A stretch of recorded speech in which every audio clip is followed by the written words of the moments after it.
Hello guys, in this video, I will show you how to send money using PayPal through Apple Cash step by step.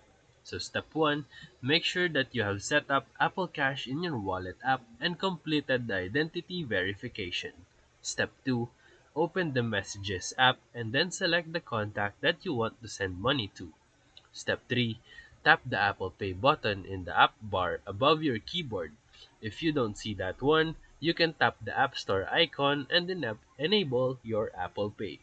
Step 4, enter the amount that you want to send and then tap Pay.